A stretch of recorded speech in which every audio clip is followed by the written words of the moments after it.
The angle grinder was originally made for grinding and cutting metal, but in the DIY world, it has a whole bunch of clever off-label uses.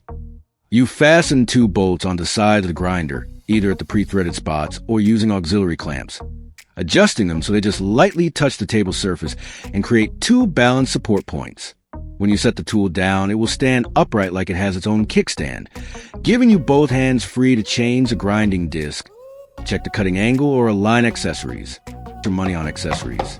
However, to make it more stable, you'll need to add an extra support base. You can easily make one using a piece of steel plate or thick wood. Just drill holes to fit the bolt securely. Once it's attached, the grinder will stand firmly without wobbling, even when running at high speed. This small modification not only improves safety, but also makes your setup look more professional and practical. Prepare 2 pieces of wood. These will be used to build the base for the stand. Make sure they're thick and sturdy enough to handle the vibration from the grinder. I'll drill 2 holes in the center of the wooden pieces to insert the bolts through. This will allow the 2 pieces to align perfectly and hold the bolts tightly in place, creating a strong and stable base of the grinder stand.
Now I'll start making the support frame.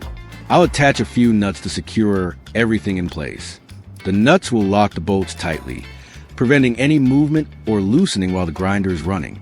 This makes the whole structure sturdier and ensures it stays firm even under vibration.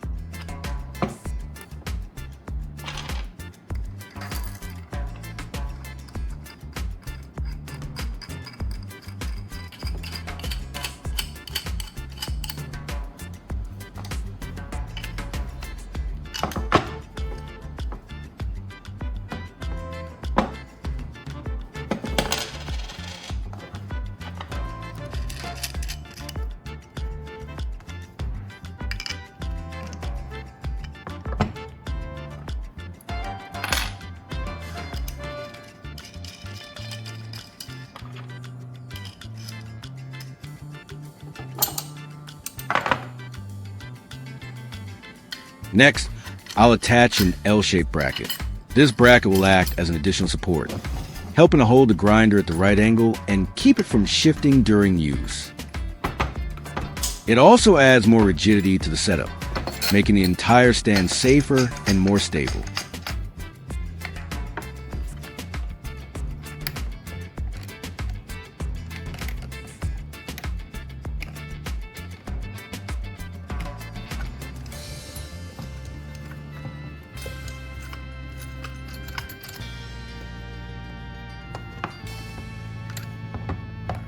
With the support bracket in place, the entire setup feels very sturdy.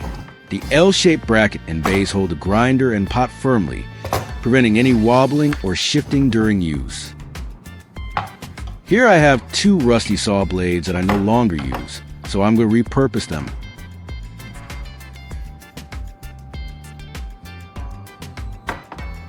This one seems easy to work with, so I'll make use of it for project. It's a great way to recycle old tools and give them a new purpose instead of just throwing them away.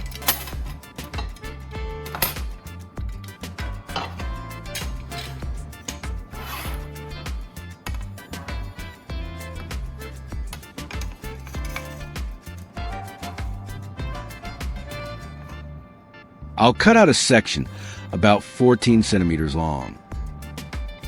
This piece will be just the right size for the part one need, and cutting it to this length will make it easier to fit securely into the stand later on.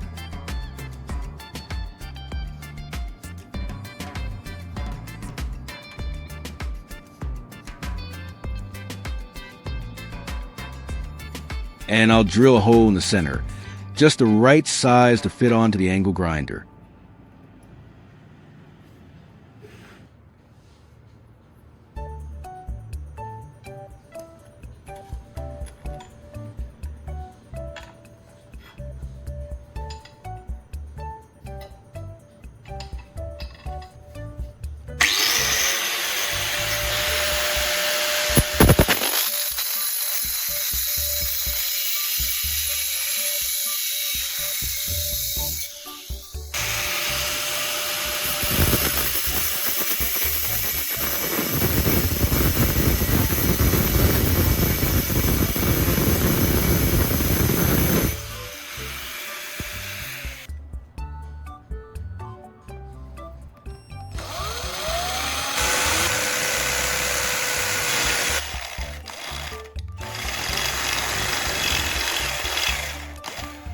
This will allow the piece to attach firmly and rotate smoothly when the grinder is running, ensuring both stability and balance during operation.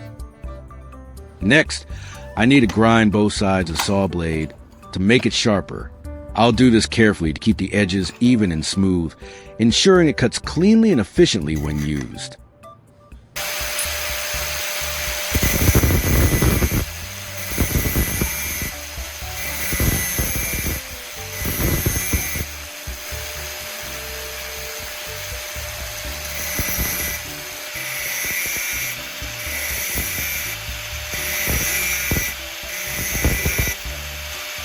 A light, steady touch will help avoid overheating the metal and keep the edge strong. I only need to sharpen a small section on each side, since when it spins, only that part actually does the cutting. There's no need to grind the entire edge. This saves time, reduces wear on the blade, and still gives the same effective result when in use.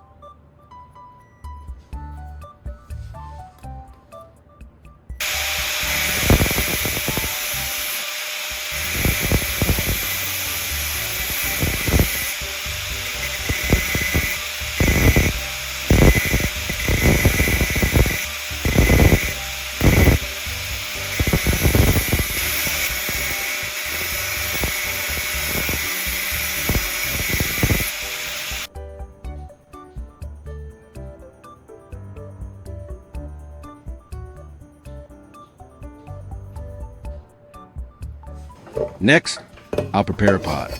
I'll be using it as part of the setup for the next step. It's simple but works perfectly for what I need to do. Choosing a sturdy pot will help keep everything stable and safe during the process. Once the spot is marked, I'll drill carefully to avoid denting or cracking the pot surface.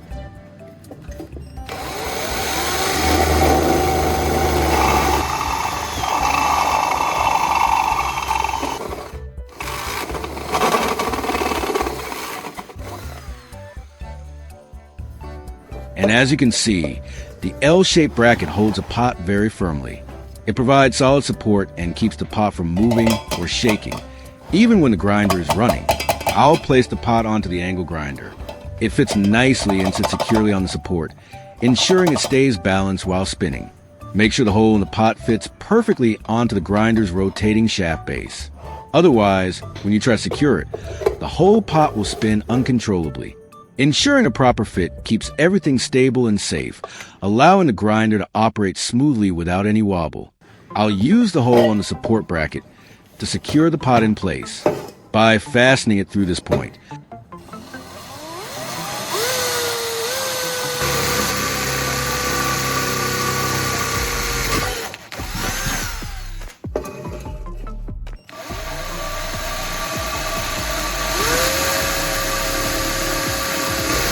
pot stays firmly fixed and won't shift or spin during operation, making the setup much safer and more reliable.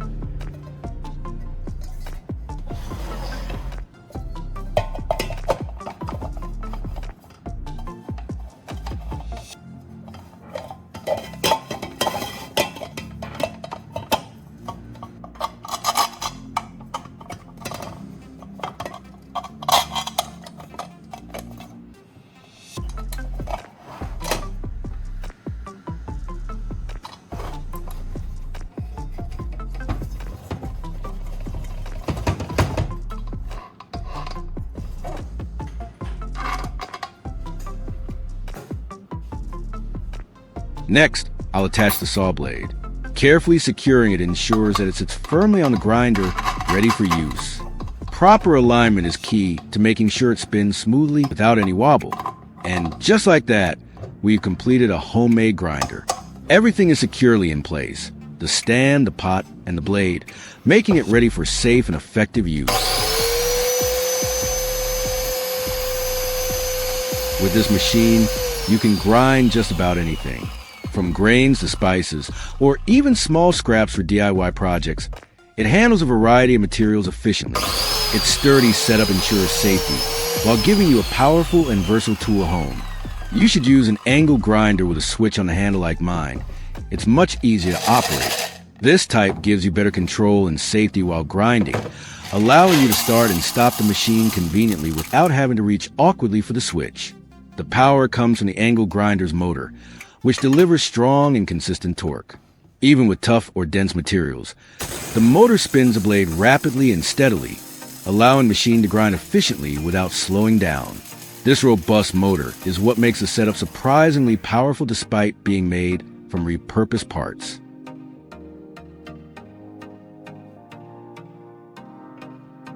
With the grinder's strong motor and sharp blade, it should crush them quickly and evenly, turning the peas into fine, consistent powder in just a short time.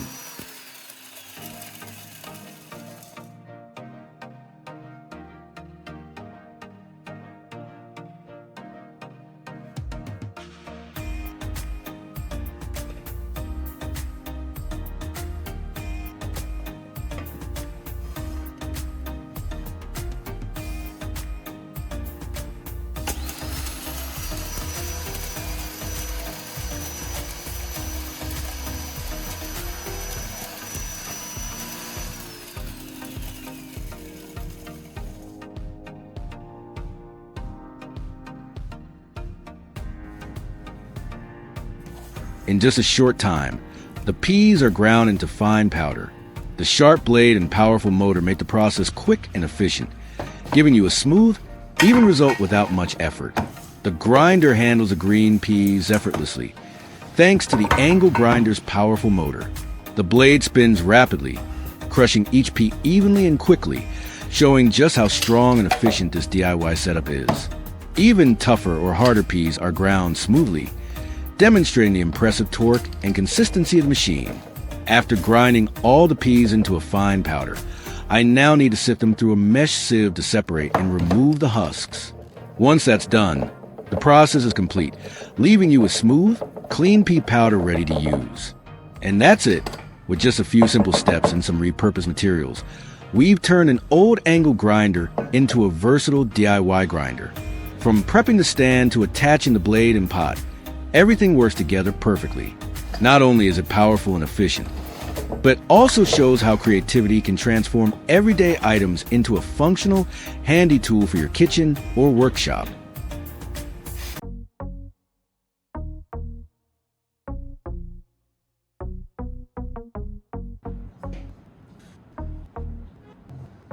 Hello everyone, welcome to my channel. Today, I'm going to show you how to easily and affordably fix a broken LED bulb at home. A damaged LED bulb doesn't mean you have to throw it away. With just a few simple steps, you can make it shine again. Let's get started. I have 2 LED bulbs in my hands. I tested the first bulb,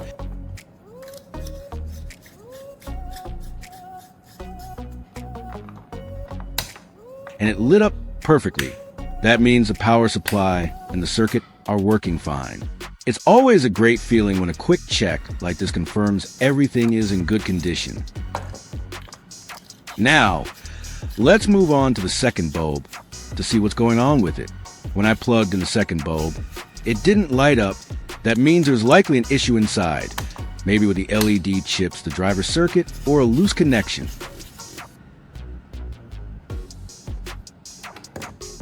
So now, I'll take it apart to find out exactly what's wrong and see if we can bring it back to life.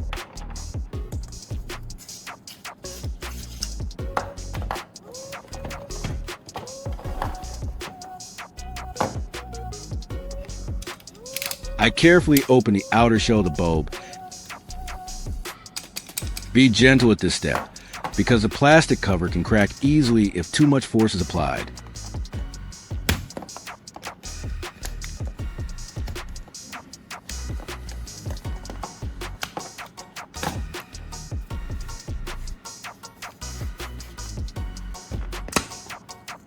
Once the cover came off, I could clearly see the LED board and the driver circuit inside.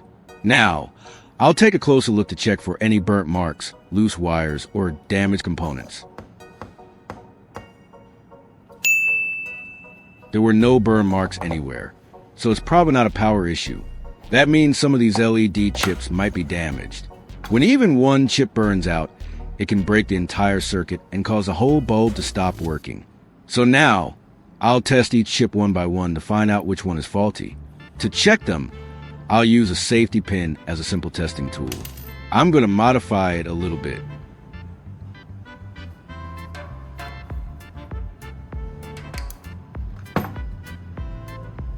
I'll grind one side of the safety pin to make it sharp like the other end. That will help me touch the tiny contact points on each LED chip more easily.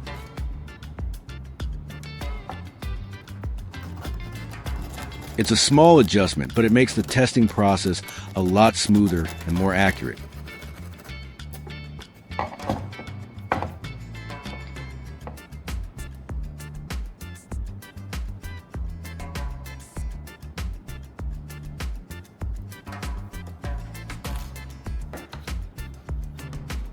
Next, I'll cut the safety pin into 2 straight pieces. This will make it easier to connect them to the wires and use them as small test probes. Basically, I'm turning the safety pin into a pair of mini testing rods. Simple, but really handy for checking those tiny LED chips. Now I'll take a battery connector with 2 wires and attach them to the 2 pieces of the safety pin.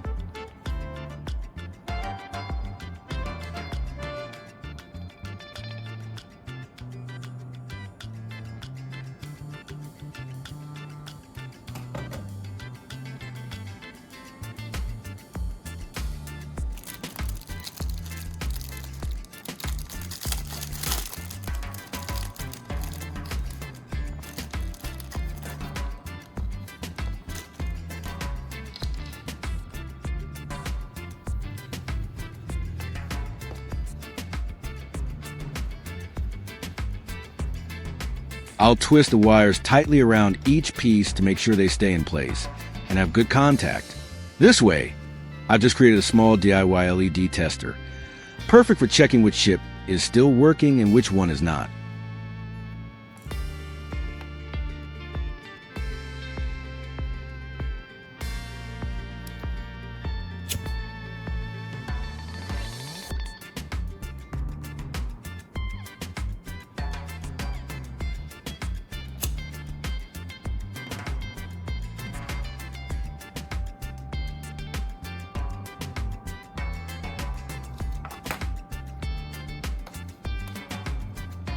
Next, I'll connect the battery connector to a 9-volt square battery that will provide enough power to test the LED chips one by one.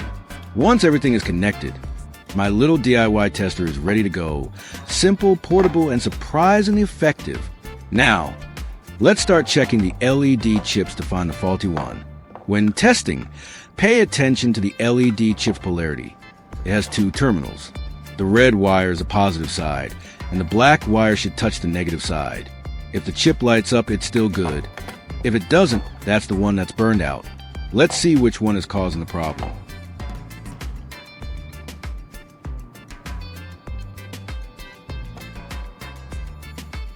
As I tested each chip one by one, most of them lit up normally, until I found one that didn't light at all. No matter how many times I checked, it stayed completely off. That means this is the faulty chip causing the whole bulb to stop working.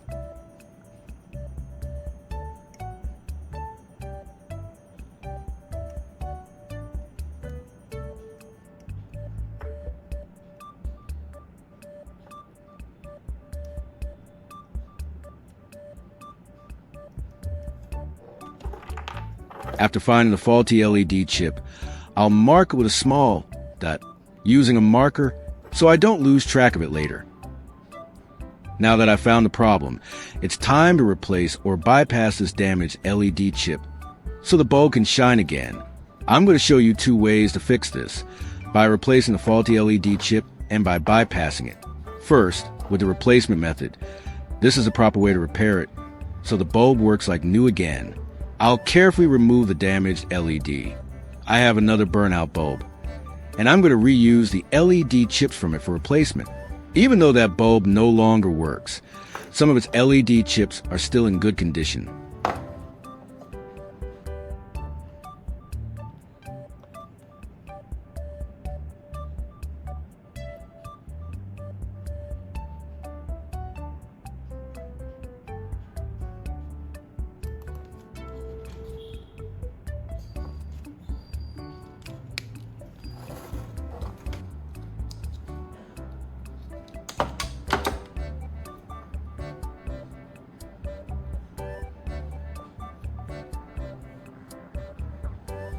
Perfect for spare parts. I heated the solder with a lighter until it softened and began to melt. I moved the flame gently and quickly, just enough to warm the solder pad, so I could lift the LED chip away with tweezers.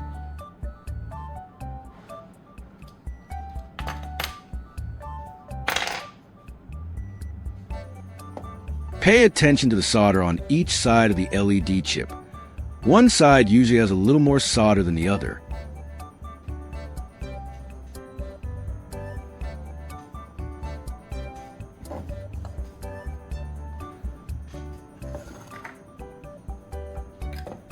Now I'll remove the faulty LED chip from the bulb.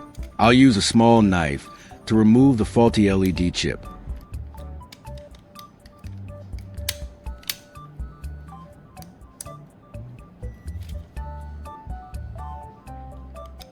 The side with less solder is the positive terminal. That's a useful detail to remember when installing the new chip, since most LED boards don't have clear polarity markings.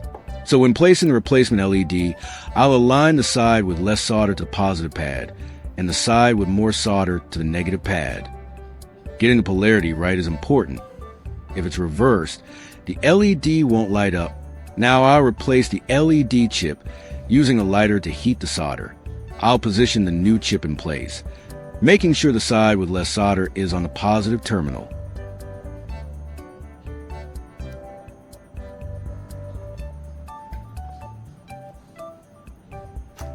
Then, I'll gently heat the pads from underneath until the solder melts and the chip settles flat onto the board.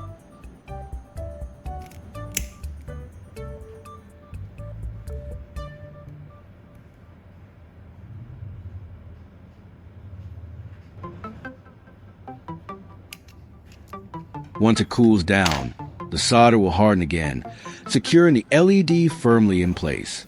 It's a simple but effective way to attach the chip when you don't have a soldering iron. Just remember to be careful with the heat and keep the flame at a safe distance. After replacing the LED chip, I'll reattach the bulb to its base to test it. I carefully screw it back in and make sure the connections are secure. Then I plug it in and it lights up perfectly. The light is now shining very evenly across all the LED chips. There are no dim spots, flickers, or uneven brightness. It looks just like a new bulb. This shows that the replacement chip is properly installed and the connections are solid. It's really satisfying to see such a consistent, bright glow after a successful repair.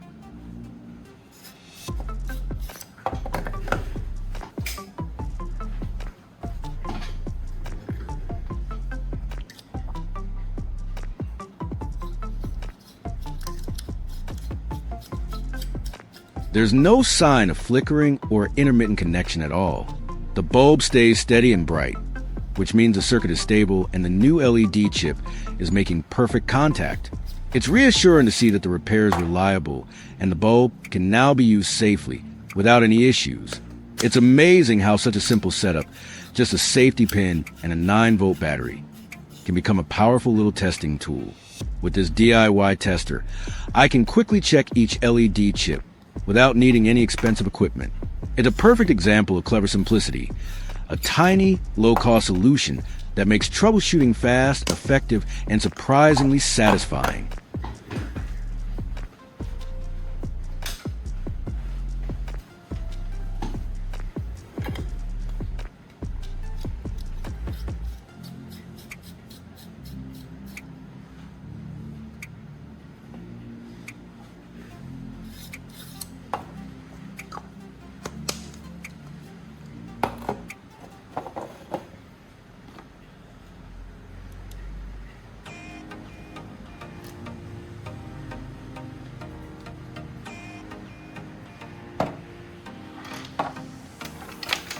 After finishing the replacement method, I'll now move on to the bypass method. This is a quicker, temporary fix that lets the bulb work again without replacing the faulty LED chip.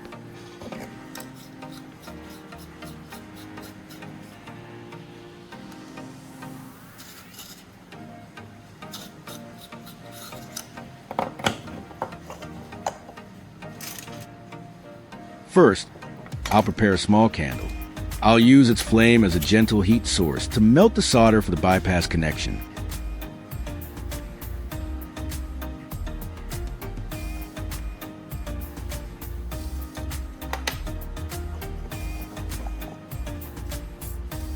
Next, I'll take a small spoon and place some solder inside it.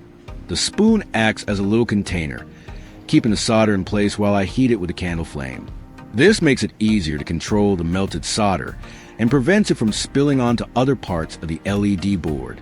With the solder ready, I can start forming the bypass connection safely.